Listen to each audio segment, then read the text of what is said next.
Well, hey everybody, my name is Patrick Hawker and I'm an alcoholic. I want to say thank you, Chuck, for inviting me to come out to Aberdeen tonight, and I want to say thank you to each and every one of you for being here to keep me sober today. And I want to wish this group a happy 9th birthday. That's an amazing feat, one day at a time. So my sobriety date is September the 5th of 2005, which is just about 2 weeks from now. And in 2 weeks I'll have about 8 years of sobriety if God lets me get that day. I am grateful for each and every day that I've had in the Fellowship of Alcoholics Anonymous. I have a home group. And my home group is the Garner Big Book of Alcoholics Anonymous, and we meet every Tuesday, Thursday, and Saturday night at 8 o'clock in Garner, North Carolina. It is an outstanding group. They are service-oriented, and they like to stay in the black part of the book. And that's something that I had to learn to be important to me. I had to learn about the black part of the big book and the black part of the 12 and 12.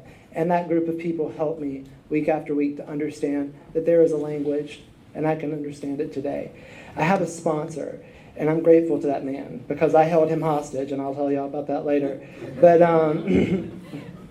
but I have a sponsor, and bless his heart, he got me through those 12 steps. And he's done it a couple of different ways, through the big book and through the 12 and 12. And he's also helped me go through those steps with other men in the fellowship. And so that's been an amazing experience. Within my home group, as Chuck said, I'm the GSR for my group, and that's been actually a very interesting experience in Alcoholics Anonymous. It really has. Seeing how it works from the inside and going down that triangle and becoming part of the fellowship, it's really helped me to better understand how to be an elder statesperson in AA. Because it's really easy for me to be a bleeding deacon and get out there and yell and scream, this is my way, but it's not really my way. It's like, let's hold it back, let's think about it, let's go through the process. And so I'm grateful to service. And as Chuck said, I have a service sponsor. And I talk to her about 3 times a week. And she's kind of become a really great, useful, wonderful woman to have in my life. She's been through a lot of different aspects of the way the fellowship works. And so that's better helped me to understand how this thing works. I do have quite a few service commitments, and so I'm going to make a shameless plug for Nicky Pa right now. Are you guys familiar with Nicky Pa? Yeah. Okay. Well, what it is in Wake County is that there's this bunch of heathen children that came together and decided we're going to bring Nicky Pa to Raleigh. And our bid committee started out with 17 people, and now we have 50 people in the host committee. It is an outstanding way to work with other people in the fellowship and to watch the enthusiasm of young people come together and really carry the message of AA. Because that's the lifeblood. We're the next generation of people coming up, and we have to carry that message, right? And so that's what we do. And we're carrying it in ways that will blow your mind. So if you guys can make it to the North Raleigh Hilton on October 5th, 6th, and 7th, we got plenty of room. There's going to be plenty of food, plenty of coffee, plenty of skits, plenty of meetings, plenty of dancing, plenty of mafia wars. I mean, just the list goes on. So it's going to be a hoot and a holler. So come on up to North Raleigh Hilton. Other than that, let me go ahead and tell you about me. I grew up in a small town called Reedsville, North Carolina. If you guys don't know where Reedsville is, it's about 20 minutes north of Greensboro, and it is in the middle of nowhere. And I can tell you that I grew up thinking I didn't want to be in the middle of nowhere. I wanted to be in the middle of something. And Reedsville wasn't working for me from the gate. I had big ambitions, and Reedsville wasn't it for me. I didn't quite fit in Reedsville. I can tell you that I grew up in a home where both of my parents were adult children of alcoholics. If you don't know what that means, there was not alcohol in my house, but the disease of alcoholism was present. That constant insanity that comes from having 2 parents that were raised by alcoholics. I grew up in the disease of alcoholism, and that's really not a fun place for a little kid to grow up, especially when your parents are sober. Air quotes are great. Anyway, so I grew up in that house. My father worked overseas. My mother was she was a housewife, but she always had a part-time job. And so it was always my responsibility to raise my younger brother. So from a very young age, all I knew was being somebody's keeper. That's all I really experienced. I remember my mother always had these ideas of grandeur about her children. And she always wanted us to be good little boys. And that's a hard pair of shoes to feel when you grow up. And as a kid, I had a stammer and a lisp, and I couldn't hit the baseball, so you know I'm going to get called names, right? And I did. I got called plenty of names. But I just never fit in Reedsville. I just never felt right in my own skin. Life was a hard place to be as a kid. And so what did I do? I started isolating from a young age. I hid. If I didn't speak, if I didn't talk, if I stayed away, you wouldn't know me. I didn't want you to know me. And that's a hard place to live when you're 4 years old. I took my first drink of alcohol at the age of 4. Y'all can imagine I was a mama's boy, right? Yeah, a little bit of a mama's boy. And my mother really wanted me to go hang out with my daddy and the boys because she wanted to sit in the kitchen and drink margaritas with the girls one day when he came home from overseas. And I didn't know what was going on, but my mama kicked me out of the house at 4 years of age and put me out with a bunch of men. And I wasn't used to being around men. I was used to being around my aunts, my grandmothers, and my mama. And if you've ever been raised by a bunch of women and you're not used to being around men, it's kind of a very strange experience, right? Because men are very different creatures than women. They very much are. They act differently, they talk differently, they carry on differently. And I just remember they were all drinking what I thought was soda pop. And they were grilling and cutting up, and I asked my daddy if I could have what he was drinking. And he said, all right. He said, why don't you take a sip out of mine first? And so I took it, and all right, I'm a glugger. I don't know if y'all know what that means, but if you hand me something to drink, I'm going to glug it down. And he handed me that can of golden liquid goodness, and I took it, and I turned it back, and I didn't know what it was, and I took it straight to the head, and the next thing I know, I spit that stuff out. It was foul. It was nasty. I didn't know what it was, and I started to cry.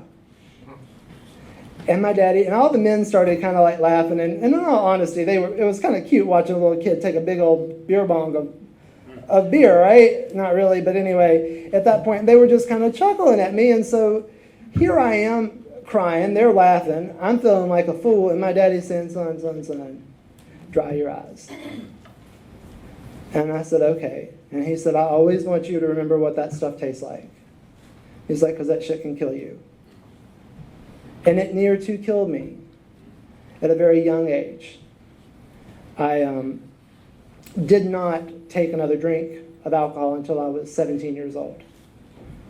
But I can tell you that the character defects, the fears, the isolation, everything developed in my childhood. And that was a very hard place for me to be, because I've already told you about the isolation aspect of it. Growing up, we grew up at a young age. I kind of had a privileged life early on. What can I say? I didn't realize what it was going to happen. I didn't know God's plan. And one day my daddy came home from China and he had lost his job. And that big house and those fancy cars and all that money went away.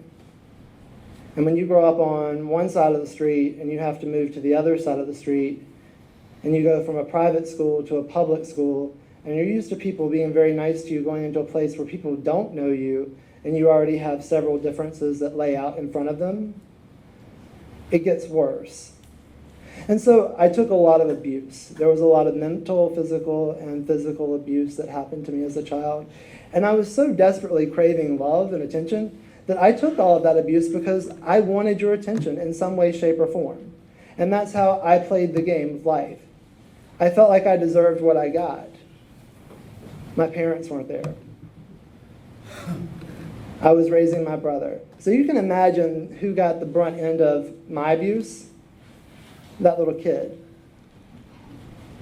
Because I was his daddy. At 10 years old, I'm a 5-year-old's father. And that's a challenging place for a 10-year-old to be.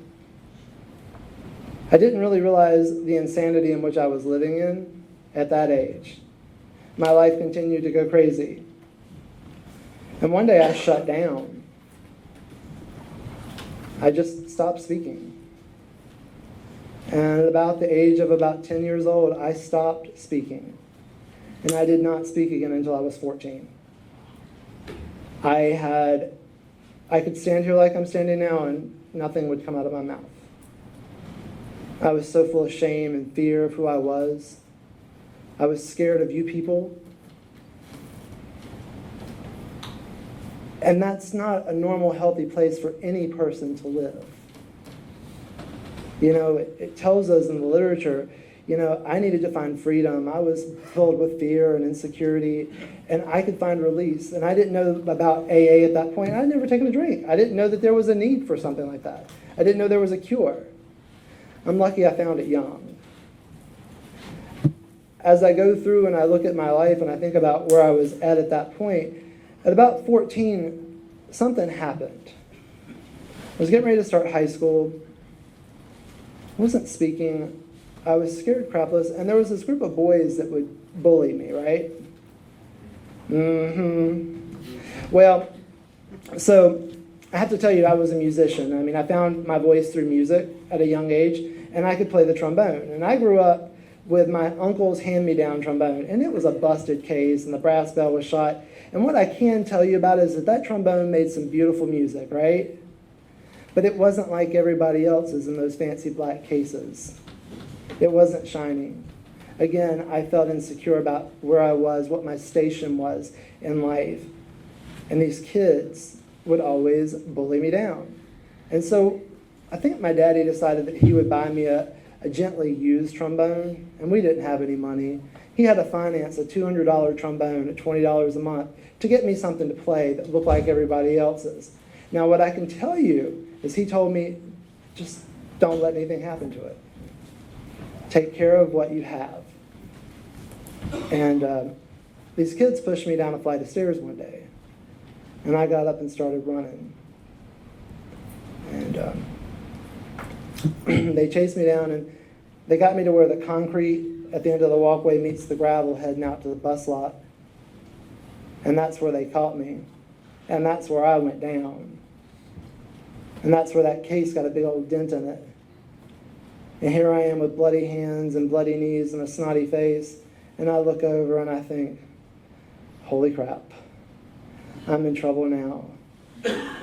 And then something happened to me that I had never experienced before. I had an emotion called rage. Like blind red rage. And I don't know if y'all know much about a trombone case, but the bell end is actually insulated with metal, and the back line of it's metal too. And I'm a big boy, right?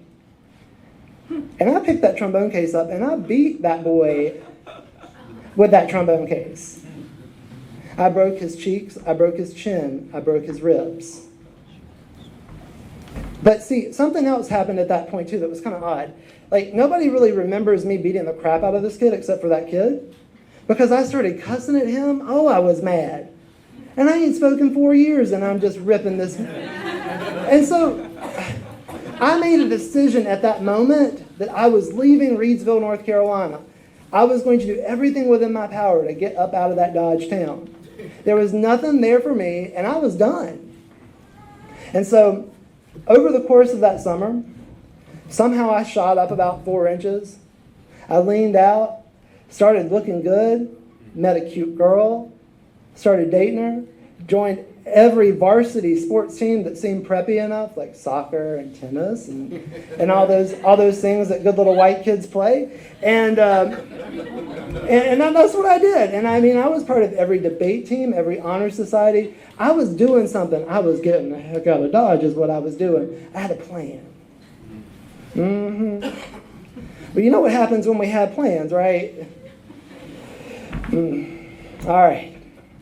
So my plan got thwarted in about 10th grade where I met an outside issue named Mary Jane.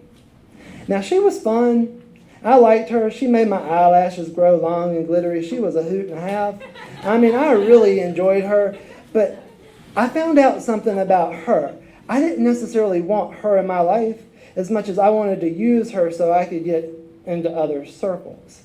So I became your local drug dealer.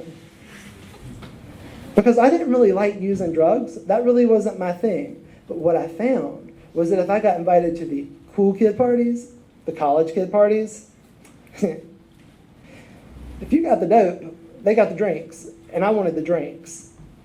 I didn't know I wanted the drinks. I went to a party one night just to sell my wares, as it were, and one of my best good friends, she really was a really good friend of mine. I'd known her since I was a kid. She was one of the few people that actually cared and loved me as a child, and we were just a few years in age difference. She showed me how to do something nobody had ever showed me how to do before. Y'all want to know what it is? She showed me how to make a drink. And what she did was she took a mason jar and she set it on that counter. We're in the South, right? Y'all know what I'm talking about? All right, a ball mason jar, and she filled it up with ice. And she said, now, honey, this is what you do. You take this bottle of vodka and you pour it 3/4 down vodka and just 1/4 down juice. And I said, yes, ma'am. And I took that drink and I took it to the head. Remember, I'm a glugger, right? It was some cheap vodka, I'm going to tell you what. And y'all know what cheap vodka feels like. It burns. And I had never had alcohol before except for that one beer. And for some reason that memory slipped. This stuff might kill you. I was going to be a man. I was going to take a drink that night. And let me tell you something. I took a drink that night.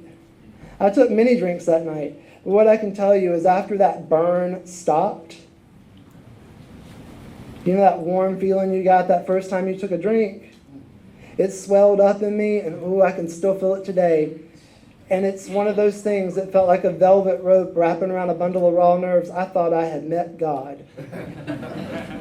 That's where I felt alcohol was. I thought it was God in a bottle, and I was going to chase that thing. Oh, I was going to chase her. So we had code for alcohol because we were underage. You know, you buy it at the ABC store, so we called her Annabelle Clark because that's where you bought her at. And I chased that woman. I chased that woman all over town. She was my best good friend. And what I can tell you is Annabelle Clark was a schizophrenic girl, honey, because she came in many, many, many flavors. And I loved them all, except for Southern Comfort. That was just one that just had to go to the wayside. But, bless. But that's another story for another day. Anyway, I was a straight A student up until that point. I was ready to graduate. I was receiving acceptance letters to Ivy League colleges. I was trying to get out of Reedsville. Remember, that's what I had a plan, because I'm smart like that. I wanted to get up out of Dodge. And, you know, alcohol did something to me that nothing else ever did before. It kept calling my name. She did. I wanted to drink her every night. It made me feel good. And so instead of doing my homework, instead of going to work, instead of going to sports practice, all those things started to slip away. My grades started to fall drastically. I started out as number 2 in my high school class, my senior year. Out of 400 kids, I graduated number 76. That's because I was drinking a lot. Now, I got accepted to some really good schools, but my parents weren't really willing to finance an art program, especially the way I was drinking. They could see it, and they said, why don't you go find something that's free? You know, I love my father. He's just a very wonderful man, and I think the world of him, and I try today to be the best son I can be for him. And I do the same thing for my mother today. I want to be that good son today. But I'm going to tell you what, I got a bit of resentment at them when they told me to go find something for free, because I wanted to go to that $40,000 a year art school. And they weren't going to let me go to RISD's because they knew I would be wasting money away. And so I got accepted, last minute, into a great state institution. Not like that, not that institution. Promise, it was a college. Got a full ride, everything. Just went in one day and said, can I go to school here, please? And they said, oh yeah, you can have a free ride and everything. I was like, well, that's awesome. Thank you so much. I went to 3 classes, took my money, and never went back. Pell Grants were an amazing thing. And I continued to drink. And what I can tell you is around that time, I started getting DUIs. I was about 19 years old. Now, I have to tell you about my 2 DUIs, and then I'll move forward to what happened to the end. But my first DUI was a road trip from Savannah, Georgia, and I don't really remember it too well. I was driving home because I thought I was late for work the next day. And so I drove home drinking a bottle of something bourbon. And then I finished it with a bottle of Goldschlager. Now, I got home by 8 o'clock that night, 9 o'clock that night, and I parked the car in the ditch, wrapped it around a tree. But I was in my own driveway, right? I was in my parents' driveway, so it wasn't bad. I didn't realize I'd wrapped the car around the tree. I didn't realize that the engine was in the passenger side seat. It's funny how things happen, right? I don't really remember that, Mom. But anyway, I got out of the car, and I had this really fancy sweater on, and I thought it was something else. And it was covered in blood. And I was just as mad about that sweater being ruined. I really was. And so I got out of that car, and I started walking to the hospital because I knew I needed to go get help. Here I am 50 yards from my house, and where am I going? Walking 3 miles to the hospital. I said, they'll know what to do because I ain't going in there and dealing with her. Because, Jesus, Mama. So anyway, I go to the hospital, the cops show up, Mama shows up, and I'm in trouble now. And so, I'll tell you what happened. The first DUI just kind of magically disappeared because my granddaddy was friends with a judge. It's nice to have a granddaddy that's friends with a judge. DUIs don't disappear anymore. They really don't. The second DUI came about 3 months later. And that same judge, the same cop. That judge looked at me and said, son, when you get in your car today, I was like, yes. When you get in your car today, you get in that car and you drive past the county line and don't come back home. And I said, 10-4, good buddy, and I was out the door. I was ready to leave Rockingham County. I had found an escape route. The judge told me to get out. It worked. I left. I never went back home after that except for holidays. That was all I could do, especially while I was drinking. That was really the pits. My drinking took me out west because, I was living in Chapel Hill for a while, and Chapel Hill's a fun place. There's a lot of drinking going on there, but my life went from bad to worse. And then I met somebody on the internet. And I got out to the West Coast thinking, oh, my life is going to be peaches and cream. I was told a line of wash. There was supposed to be this big house and all this money. And what I found out was I had a project. Now, I don't know if y'all have ever had a project before, but I had somebody that was actually sicker than me. And I said, oh, I can help you. Yeah, it didn't work like that. Great drinking buddies, not a great relationship to have. 2 years later, I said, I can't do this anymore. And that was the first time something came into my mind that maybe I had a problem with alcohol. Yeah. And I said, well, maybe I should go to one of them AA meetings. And at that point in time, I was like, my better half looked at me and said, They're going to tell you have to be a Christian and you got to do this and you got to do that. And I said, well, I can't do none of that. And so, because at that point in time, I was like, no, not from what I learned in the Baptist church. No, sir. And so I took myself and I said, I'm not going to that A&A program. And I just kept on drinking. And my life got worse. And somehow, I made another geographical relocation back to North Carolina. I figured Washington State really was the problem. Everything that was going on there was bad. And Chapel Hill was my problem in North Carolina. So I moved to Durham. I mean, that really doesn't make a lot of sense, but I had moved to Durham. And so I moved to Durham and lived in a trailer park that was, gosh, that trailer I had was built in 1946. The bathroom in the middle of the hallway had no floor in it. The heat didn't work. And I'm sitting there praying to God I just don't freeze to death at night. And I said, thank you for the liquor. It'll keep me warm. I thought it did, but it didn't. And eventually I got evicted from a trailer park. But that's not a really good thing to admit to people, but I can tell you that that's what happened. I had moved out from Washington State, and I lived in that trailer park for about a year. Now, I was fortunate that I had enough sense to buy a car in Washington State, and it was a little Subaru Impreza. And I drove her across country. She made it here safely. Subarus are great cars. And I quit making payments on it when I moved back here. It was green. I could hide it by a tree. It would disappear, right? Never bothered to change the insurance or the plates or anything. I'm sitting there, and life is getting pretty bad. I'm sitting there working part-time in a bar. And you know, when you're a bartender, now look, my boss that I had at that bar, he had one policy. He's like, just don't ever lie to me. And so I swear, that is the only man that I never told a lie to. I would tell him the truth. Because if I didn't lie to him, I could drink for free. I had a key to the door. I had arrived. Oh, I'm just going to tell you, that was not good. I lived in that bar. I lived in that bar. That bar was something that I knew. I was on a lease with a friend of mine in a house, but I was so far behind on my rent and whatnot. There was padlocks on the doors.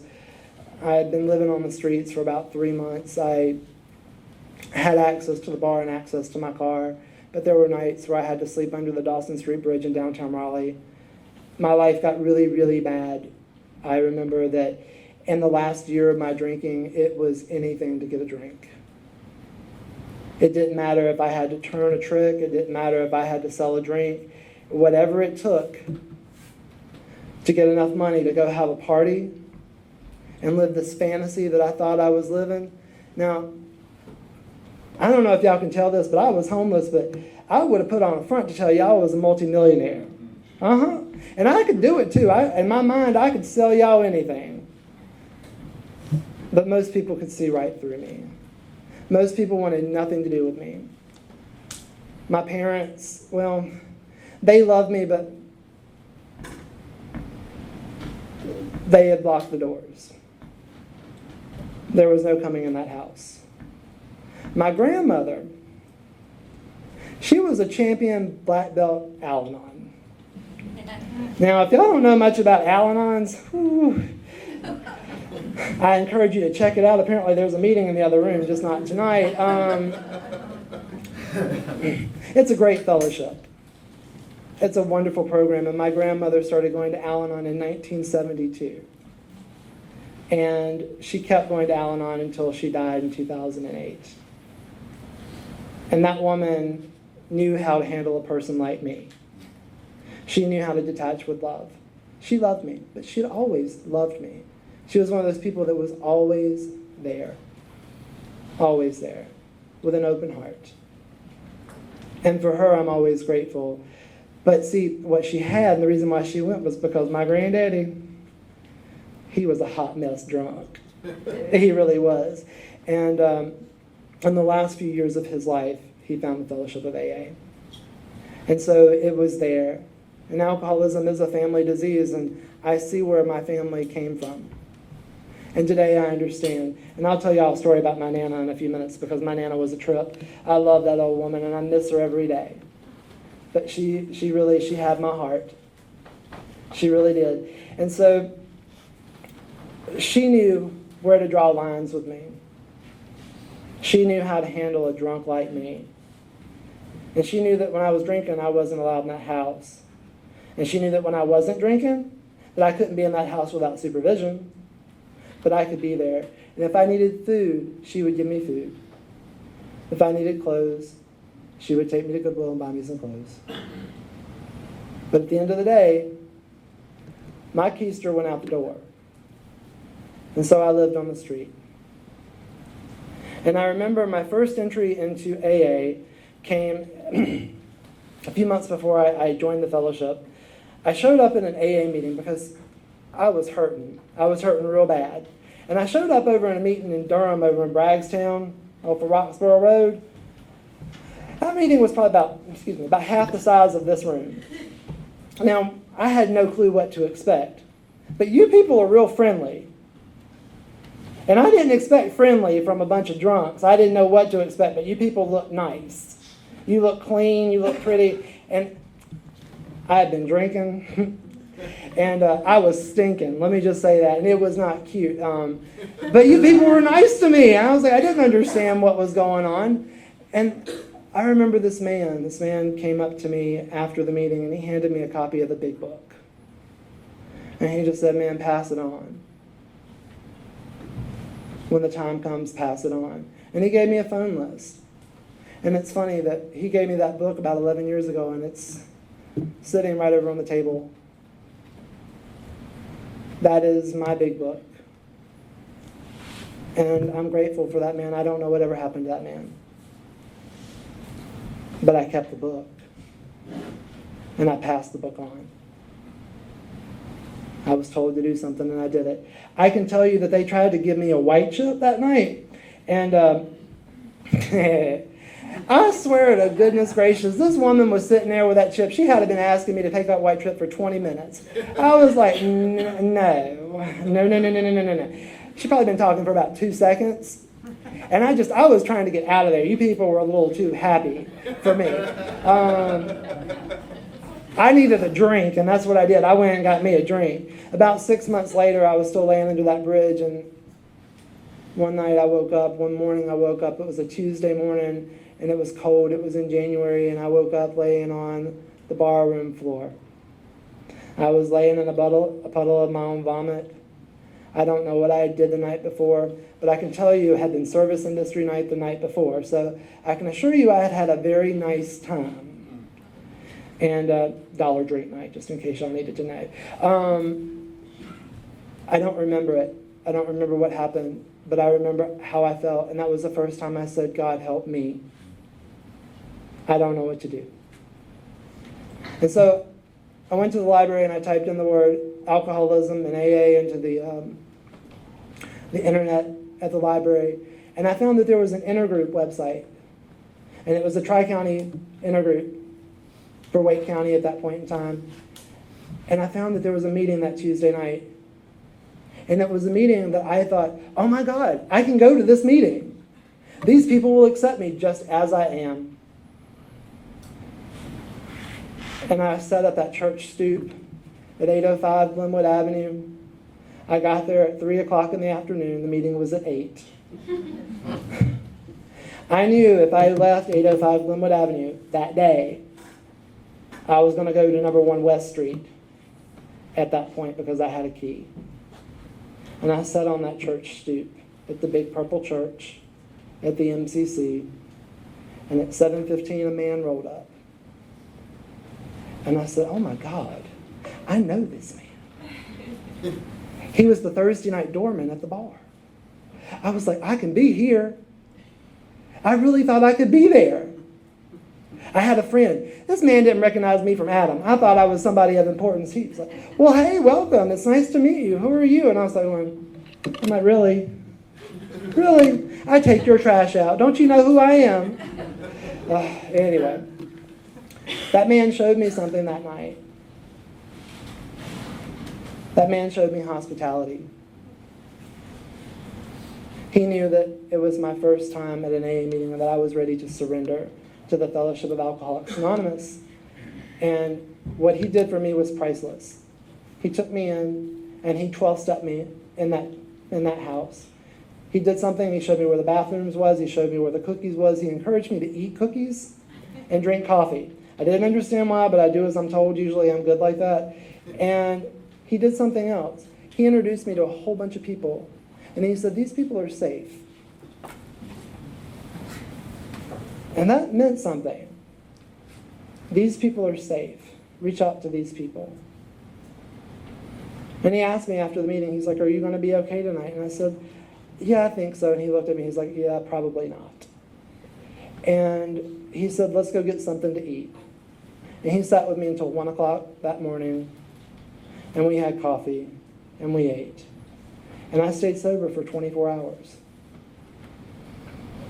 And that was my intro into Alcoholics Anonymous. And that's something that I still practice when I'm greeting the door at my group. I make sure you know where the bathroom is, because you never know when you might have to go tinkle.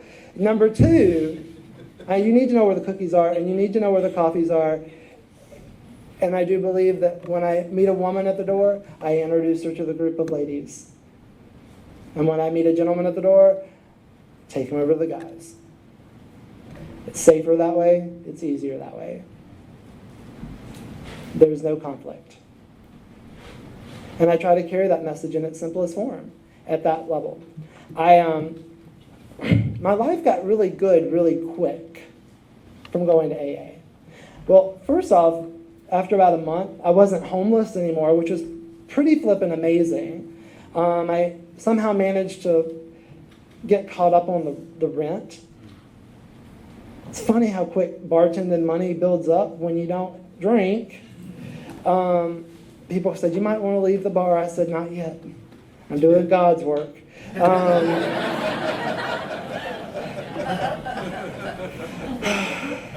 How innocent I was. Anyway, I said, I need a profession. And so I said, well, what can I do that can make money really quick? And I said, well, I'm cute and young. I can go be a hairdresser. And that's what I did. I went to hair school. And I can tell you what, you can make a lot of money doing hair. You really can. But what I didn't realize was I got really wrapped up in what was going on in the world. I was busy in school. I was busy still working at that bar. I was still trying to run with my old friends. And what do y'all think I did? I took drunk. And it didn't take long. It took about 18 months. I picked up my first one-year chip at 18 months. And I said, something's wrong with that story.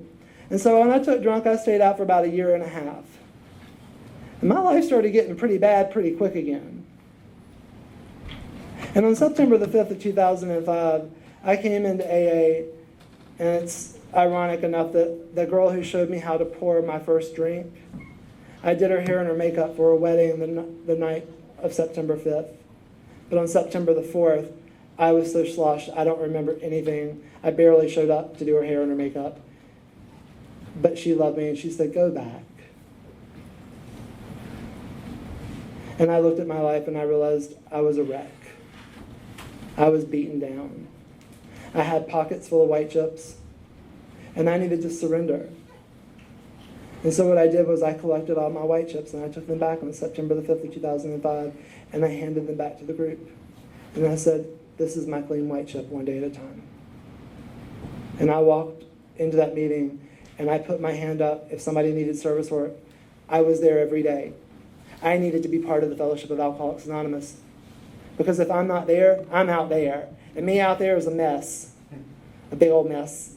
And so I had to learn that I needed to be right where I needed to be, and it's with you people. And so the first 6 months of me being in AA was a very interesting experience because, well, I'm selfish and self-centered, stubborn. Can y'all picture that with all this beauty? And I really didn't want to take orders from many people, but I was willing to be there. And so I went to this conference down in Myrtle Beach called Quest. And I love Quest. Quest is actually what helped me to get sober and stick with AA this time. Was I decided to sit in a third, fourth step workshop. Now, what I can tell you is sometimes when you decide to be honest with people, it can cause you to have some repercussions. And so it was my turn to share in this workshop. And I had originally gotten a sponsor when I first came into AA. And when I got to that third step, I balked.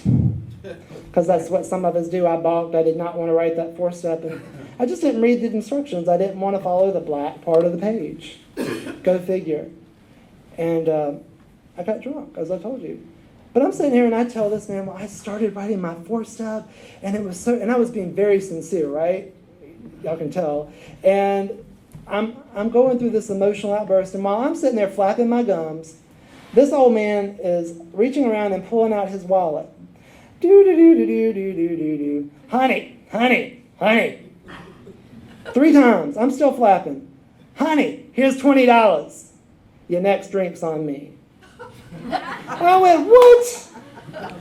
Okay, so I don't know if you've ever got a resentment in an AA meeting. Well, I got a resentment in an AA meeting at this old man. And old timers are a wonderful thing, but sometimes they're mean. Okay, so 2 points. I did not take his $20 bill.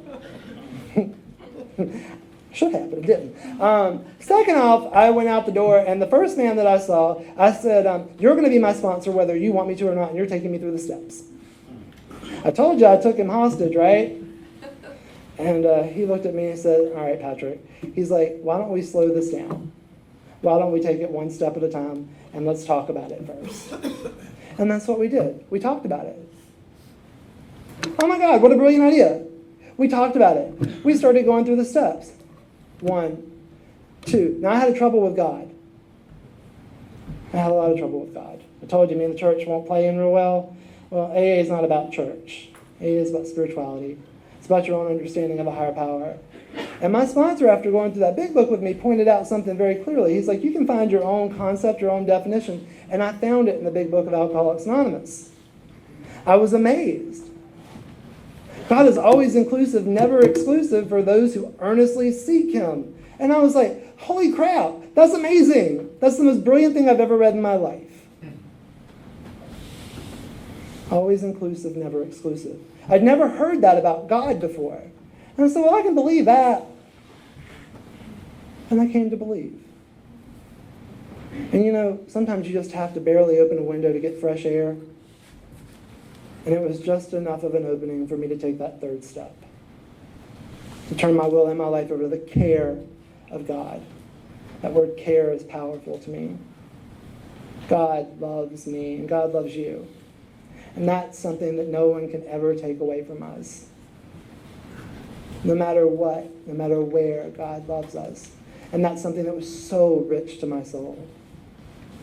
And I took that fourth step just as it's written in the big book. And I wrote it out.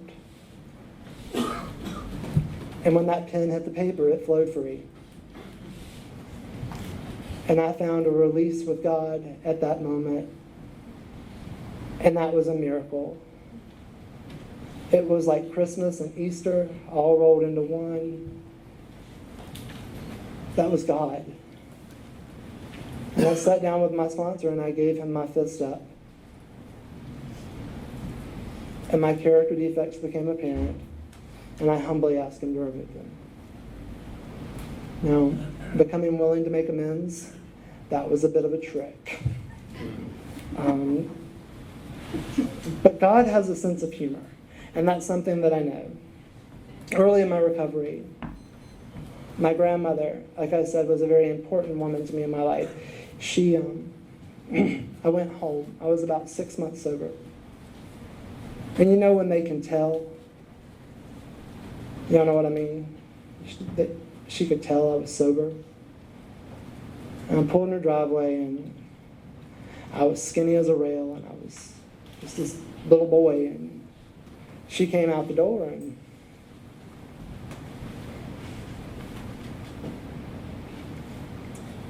I went to apologize and make amends to my grandmother, and apologies aren't amends. I was coming there to make a restitution to all the things that I'd done to my grandmother. And my grandmother stopped me square in my tracks and said, welcome home.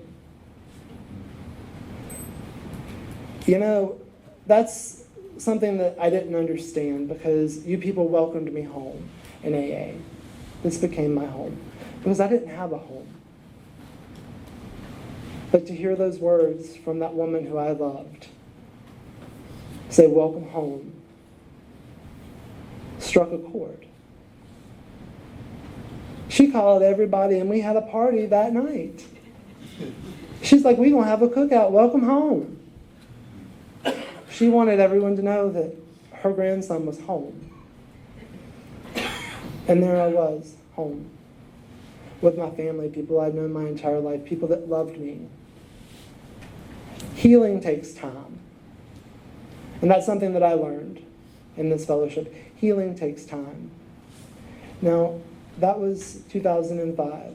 In 2008, when my Nana passed, she asked me to give her eulogy. And what more than a fabulous tribute to give than simply the story from Luke, welcome home. Because I was lost, I was that prodigal child, welcome home. That's what I learned from AA. I had a place, I had a home. Now I can tell you my grandmother taught me lots of different things in that 3 years that I got to get to know her about my granddaddy. My granddaddy was a tough drinking, hard smoking, hard drinking sailor that traveled all over the world. And he couldn't say much, but my grandmother used to drop the F-bomb under her breath. Now she was a good Christian woman. She had the purple hair and everything, always well-dressed. Y'all know the one I'm talking about. Just very well put together.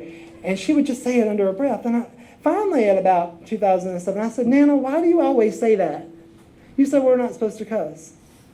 And she said, well, your granddaddy taught me that when he went to AA, that was the short version of the Serenity Prayer. And I went, well, okay. I said, sometimes miracles do happen, right? And I said, okay, I can't touch that, so I'm just going to take you on back home. And that's what I did. I love that woman, and that helped me to make amends. But the amends that I was able to give to my family and to my friends happened during that eulogy, because I was able to stand up in front of my family and in front of my friends, in front of all those people who knew me, and speak very clearly about this love and this transformation that happened because of the fellowship of Alcoholics Anonymous. I never had to mention the word AA. I never had to mention alcoholism. I never had to mention anything. I just had to talk about God's love and how this woman's love touched so many people. And the best legacy, the best restitution I could ever make to this woman is to carry it on, to show her love in all that I do and all that I say. And so that's how I chose to make an amends to my grandmother. That's how I got to clear the air with my family. You know, when you drop a bomb on your family in a eulogy, they kept coming up. It's a shame you held on to all that. Why did you have that? We love you. Let it go. That's God. That has nothing to do with me. I'm a drunk. It's easy for me to drink. What I can tell you is that as I go through the fellowship of Alcoholics Anonymous every day, I get 10 and 11 and 12. And those things, those 3 steps, allow me to carry a message for myself. It allows me to keep my side of the street clean. It lets me pray and meditate every day. And it reminds me that I have to carry the message. I am a service proponent person. I think service is a beautiful thing for AA. Whatever service you offer to AA is a gift. Whether it's making coffee or opening the church, to serving as a trustee at large, it doesn't matter to me what you do as long as you're giving back to what gave to you freely. This is our program. It's our life. We do this together. Unity is our call. It's the most cherished principle of this entire thing. We come together. We do this. Look at what you did tonight. This was fantastic. You welcomed everyone home.